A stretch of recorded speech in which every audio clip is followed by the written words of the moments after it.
एक 25 सेकंड का वीडियो था जो बहुत तेजी के साथ वायरल हो रहा था। उस वीडियो में कौन थे ये पुलिस को पता करने के लिए कड़ी मशक्कत करनी पड़ती है। आखिरकार वो पुलिस के हत्थे तो चढ़ जाते हैं। जब पुलिस उनसे पूछताछ करती है तो वो अपना जुर्म भी कबूल कर लेते हैं, और जिस तरह से वो अपने जुर्म के बारे में बताते हैं उसको सुनने के बाद बिल्कुल साफ अंदाजा लगाया जा सकता है कि इंसान ऐसी हरकत कर ही नहीं सकते सिवाय जानवरों के, और जानवर तो कभी ऐसी हरकत करते ही नहीं है। इंसानी रूप में वो भेड़िए थे, उन्होंने जो हरकत की थी वाकई अपना आप में बहुत ही शर्मसार कर देने वाली हरकत थी। लेकिन इससे भी बड़ी हरकत ये थी कि वो अपने बचाव के लिए अधिकारियों को 3 करोड़ रुपए की रिश्वत पेश करते हैं। कहते हैं कि साहब हमें छोड़ दीजिए और 3 करोड़ रुपए ले लीजिए। अधिकारी बात तो सुनते हैं और सुनने के बाद मुस्कुरा देते हैं। दरअसल उन लोगों ने जो अपराध किया था वो इतना भयानक अपराध था कि लड़कियों ने जो स्कूल जाया करती थी डर की वजह से अपने घरों से निकलना बंद कर दिया था। अपराधी तो पकड़े जाते हैं, लेकिन बहुत लंबे समय तक उस इलाके में ऐसे लोगों की दहशत लगातार बनी रहती थी, और लोग अपनी बेटियों को स्कूल छोड़ने, उन्हें स्कूल से लाने, बहुत सारी ऐसी जगह थी जहां अकेला छोड़ना पसंद ही नहीं कर रहे थे। हालांकि वो अपराधियों का अंजाम अच्छा नहीं होता है, बहुत बुरे अंजाम की ओर वो अग्रसर हैं। लेकिन ऐसी घटना जब लोगों के जहन में ताज़ा होती है तो लोग वाकई डर जाते हैं। आदाब, नमस्कार, सत श्री अकाल। मैं उस्मान सैफी। आज की जो सच्ची घटना मैं आपको सुनाने जा रहा हूँ, ये सच्ची घटना है उत्तर प्रदेश का एक जिला है बुलंदशहर, और इसी जिले का एक गांव लगता है चांदपुर। दरअसल 12वीं क्लास में पढ़ने वाली एक छात्रा जो कि बोर्ड परीक्षा की तैयारी में जुटी हुई थी, वो लड़की ट्यूशन पढ़कर 2 जनवरी 2018 की शाम लगभग 7 बजे के आसपास अपने घर आ रही थी। बहुत ज़्यादा कोहरा हो रहा था और लगभग 10 मीटर दूर का भी सही से नहीं दिख रहा था। ऐसी कंडीशन में उस लड़की का घर भी बहुत करीब था, और जैसे कि वो अपने घर की ओर जाने वाली थी, अचानक से कई लोग उस पर झपट पड़ते हैं और उसको अपने कब्जे में लेकर सीधा वहां से भागने की कोशिश करते हैं।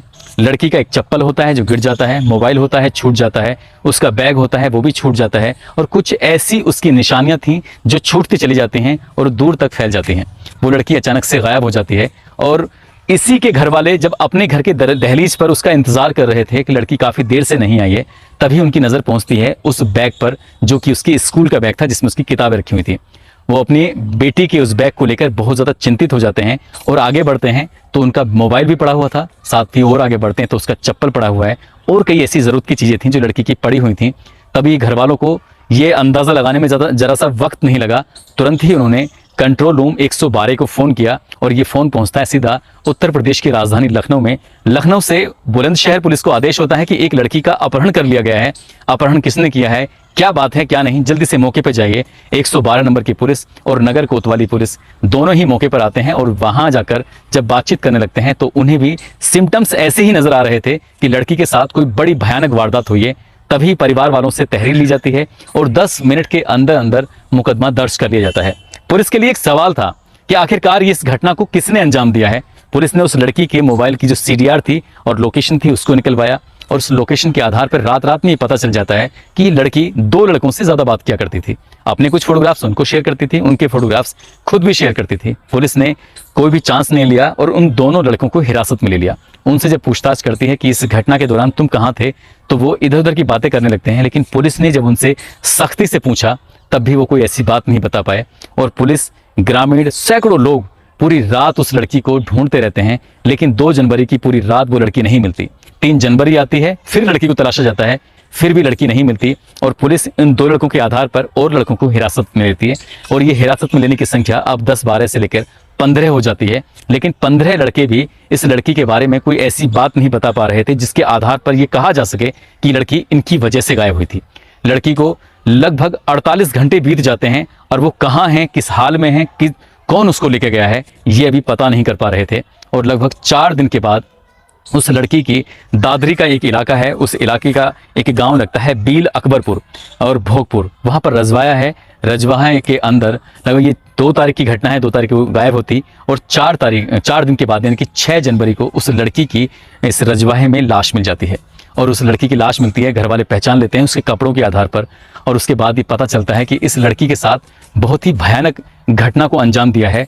लेकिन घटना को अंजाम देने वाले कौन हैं, पुलिस अब इसकी पड़ताल कर रही थी। इस इलाके के SSP मुनिराज जी और नगर कोतवाली के इंस्पेक्टर धनंजय कुमार मिश्र 10-10 घंटे साथ रहकर मिलकर, टीम के साथ मिलकर उन अपराधियों की तलाश करने की हर चंद कोशिश करते हैं, मगर मिलती है तो एक 25 सेकंड की वीडियो मिलती है। उस वीडियो के आधार पर पता चल रहा था कि एक ऑल्टो कार है जिस पर अब्बासी बॉय लिखा हुआ है। बस इसके अलावा पुलिस के पास कोई सबूत नहीं था और पुलिस अब तक लगभग 30 लड़कों को हिरासत में ले चुकी थी और 30 लड़कों में से अभी तक ये क्लियर नहीं हो पाया था कि अब्बासी बॉय जो लिखा हुआ था कार पर इन 30 में से किसी की है या नहीं है। सभी इनकार कर देते हैं कि हमारी ऐसी कोई कार नहीं है और पुलिस वाले अब और पड़ताल में जुट जाते हैं। इसकी जिम्मेदारी एक एसपी को दी जाती है और एसपी साहब से कहा जाता है, एसएसपी मुनिराज जी कहते हैं कि जितने भी इलाके में सीसीटीवी कैमरे हैं सभी को खंगाल डालो, कहीं भी अब्बासी बॉय लिखी हुई ऑल्टो कार दिखाई देती है तो उसको जल्दी से पकड़ के लेकर आइए। जितने भी आसपास के सीसीटीवी कैमरे थे फिर प्लानिंग की जाती है। एसएसपी कहते हैं मुनिराज कि जो भी आसपास के टोल प्लाजा हैं उन टोल प्लाजा पे जाइए। तो पास में 3 टोल प्लाजा पड़ते हैं, एक अलीगढ़ की जड़ में पड़ता है गवाना, एक दिल्ली रोड पर पड़ता है दादरी के निकट और सिकंदराबाद के निकट, और एक पड़ता है जो मेरठ रोड पर गुलावठी के पास। तीनों ही टोल प्लाजा पर जाते हैं एसपी साहब, लेकिन एसपी साहब को कुछ नहीं मिलता। तभी सब इंस्पेक्टर अनिल सामने आते हैं, कहते हैं कि अगर साहब आप मुझे जिम्मेदारी दो तो मैं कुछ अपनी तरफ से कोशिश करता हूं। और जैसे सीसीटीवी कैमरे यहाँ पर मिले थे आसपास में, चाहे वो कार की एजेंसी हो या कोई और एजेंसी हो, उसी के आधार पर फिर उन्होंने और भी तलाश करनी शुरू की और सीधे पहुंच जाते हैं वो पहले टोल प्लाजा यानी कि सिकंदराबाद के टोल प्लाजा पर जाकर, जो कि दादरी के बीच में पड़ता है सिकंदराबाद के, वहां जाकर 1 सप्ताह की वो फुटेज निकलवाते हैं और फुटेज में आने वाली हर एक ऑल्टो कार को देखते हैं और देखते देखते उन्हें एक कार मिलती है जिस पर लिखा हुआ था अब्बासी बॉय। कहीं ना कहीं एक उम्मीद की किरण जाग जाती है और वो उसी जो नंबर लिखा हुआ है, क्योंकि पहली वाली 25 सेकंड की फुटेज में कोई भी नंबर नहीं आ रहा था सिवाय अब्बासी बॉय के, लेकिन जब दूसरी फुटेज टोल प्लाजा से मिलती है तो वहां से कार का नंबर निकल के सामने आता है। इसके बाद सब इंस्पेक्टर का चेहरा खुशी से खिल जाता है और वो नंबर था हरियाणा का। सीधा वो सब इंस्पेक्टर हरियाणा पहुंचता है और वहां जाने के बाद जो कार का मालिक होता है उससे कहता है कि तुम्हारी कार से ये अपराध हुआ है। तो कहता है साहब मैं अपनी कार को तो काफी समय पहले बेच चुका हूं और मैंने जिसको कार बेची है वो व्यक्ति जिला बुलंदशहर की सिकंदराबाद तहसील में रहता है।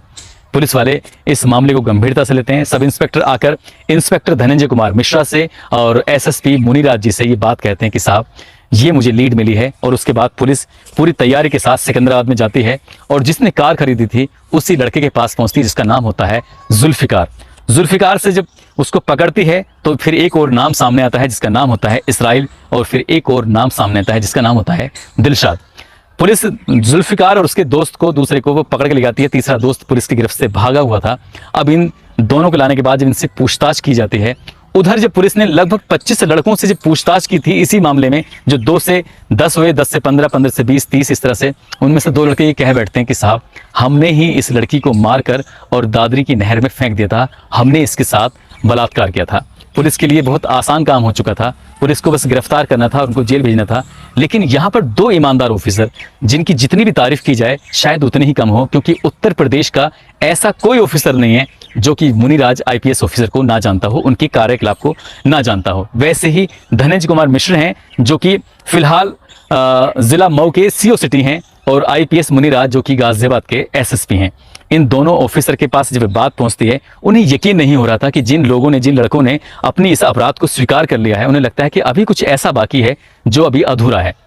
आखिरकार जुल्फिकार को पकड़ के लेकर आते हैं, उसके एक दोस्त को पकड़ के लेकर आते हैं, उनसे पूछताछ करते हैं तो वो अपने जुल्म को कबूल कर लेते हैं। कहते हैं कि साहब हमने ही इस वारदात को अंजाम दिया था। वारदात क्या थी इससे पहले कि वो उस बात को बताते, तभी जुल्फिकार कहता है कि साहब मेरे खाते में लगभग 3 करोड़ रुपए की रकम है। तो उसमें ऑफिसर पूछते हैं कि 3 करोड़ रुपए तुम्हारे पास कहां से है? वो कहता है कि मेरे पिता की जमीन थी, वो उसका मुआवजा मिला है और वो मेरे पास रकम है, आप पैसे लेकर मुझे छोड़ दीजिए। मैंने सुना है कि 2 लड़कों ने अपना जुर्म को स्वीकार कर लिया है, कबूल कर लिया है।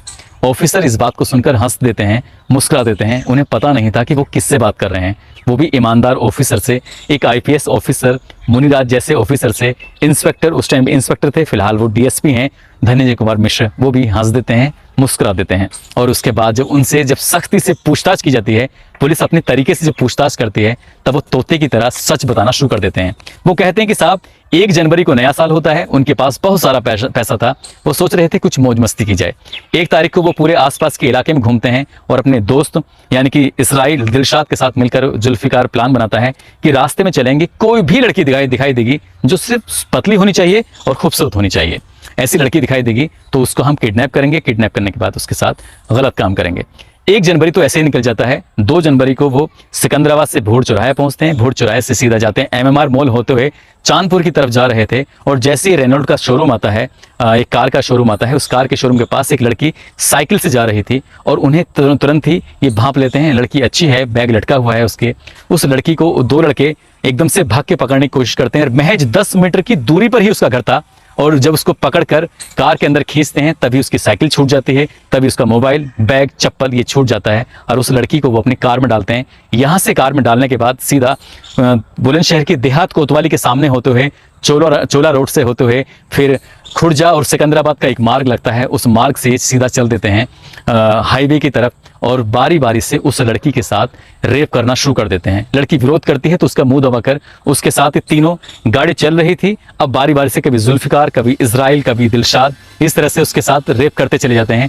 और जब इनका ये सिलसिला चल रहा है तो पता ही नहीं चलता है कि कब इन्होंने उसको इतनी मजबूत तरीके से पकड़ा हुआ था कि उसका गला दब जाता है और उसकी मौत हो जाती है। जब वो पहले तो चिल्ला रही थी, फिर वो शांत हो जाती है, तो शांत होने पर भी उस लड़की का वो रेप कर रहे थे, जबकि लड़की ये कह रही थी कि तुम कुछ भी कर लो लेकिन मुझे मारो मत, मुझे पीटो मत, मेरा गला मत दबाओ।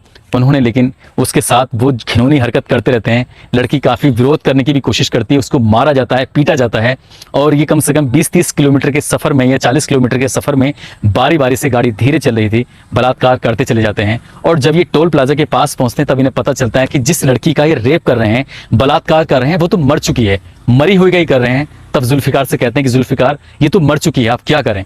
उसने कहा कि गाड़ी को वापस बैक नहीं करते, आगे चलते हैं। और आगे चलने के बाद वो पहुंच जाते हैं दादरी कोतवाली क्षेत्र में, जो कि जिला गौतम बुद्ध नगर में लगता है। वहां का बील अकबरपुर भोगपुर एक रजवाया है, उस रजवाहे में उस लाश को डिस्ट्रॉय कर देते हैं, फेंक देते हैं। लेकिन इन्हें नहीं पता था कि जिन्होंने अपनी गाड़ी के पीछे अब्बासी बॉय लिखा हुआ था, यही इनका काल बन जाएगा। और पुलिस ने गिरफ्तार कर लेती है। गिरफ्तार करके ये अपना जुर्म कबूल कर लेते हैं। और जब ये अधिकारियों को पेशकश करते हैं 3 करोड़ रुपए की, तो अधिकारी मुस्कुराते हैं। उसके हिसाब बाद फिर वो अपने तरीके से बात करते हैं। इस घटना को, यानी कि ये 2 जनवरी 2018 की घटना है और आज 29 जून 2022 हो चुका है। मैंने आज उसी ऑफिसर जो कि मऊ के CO सिटी हैं, धनंजय कुमार मिश्रा से मैंने कहा मेरे पास 3 करोड़ रुपए हैं। जैसे ही ऐसे बोला है एकदम मुस्कुरा दिए और ठीक वैसे ही मुस्कुराए। मैंने कहा कि आज तो आप वैसे ही मुस्कुराए हैं जैसे कि पहले आपको ऑफर मिला था।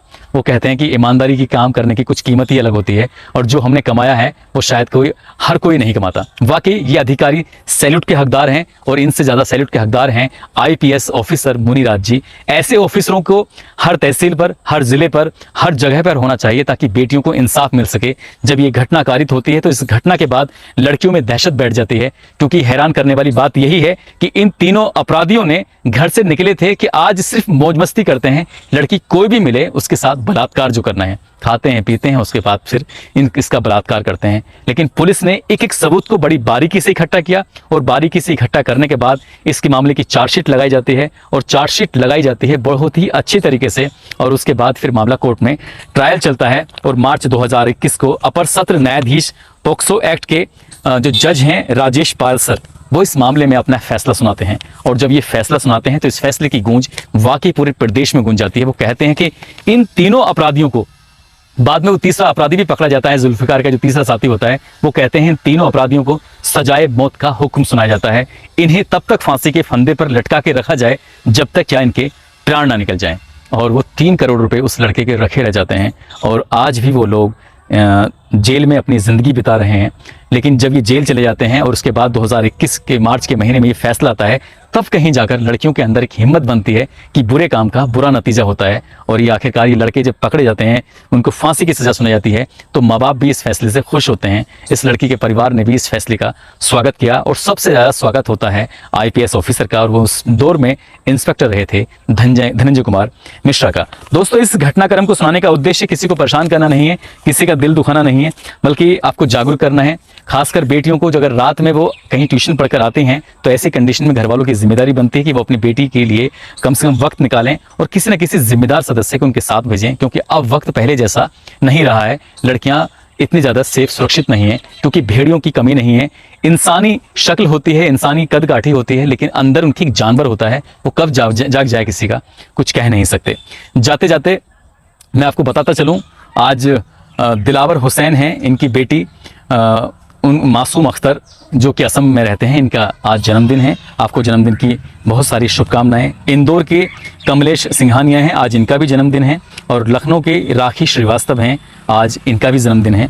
और साथ ही काशिरपुर की रहने वाली अलफिज़ा, आज इनका भी जन्मदिन है। आप सभी को जन्मदिन की ढेरों सारी शुभकामनाएं, बहुत बहुत मुबारकबाद। साथ ही दिलावर मलिक हैं जो यूट्यूब पर कमेंट लिखते हैं कि उनकी बेटी लिज़ा, आयरा और उनकी पत्नी साहिबा, इन सब का नाम लिया जाए। ये अपने परिवार के एक एक सदस्य से बहुत ज़्यादा प्यार करते हैं। दिलबहार मलिक जी, आप अपने परिवार के प्रति आपका प्यार ऐसे ही बना रहे। और यूट्यूब पर जो बहुत ही खूबसूरत कमेंट लिखने वाले हैं, सन्नी कुमार कुशीनगर से हैं, और यूनुस मलिक हैं नेपाल से, मुबारक नेपाल से हैं, और राहुल गौड़ मुंबई से हैं, सत्येंद्र कुमार झारखंड से हैं, गगनदीप सिंह बाराबंकी से हैं, मोहम्मद इकबाल और नीलू परवीन, इन दोनों ने ये कहा था कि हमारा नाम एक साथ लेना है, मोहम्मद इकबाल और नीलू परवीन, ये इनकी वाइफ हैं। रईस मेवात, अनुज कुमार बुलंदशहर से हैं।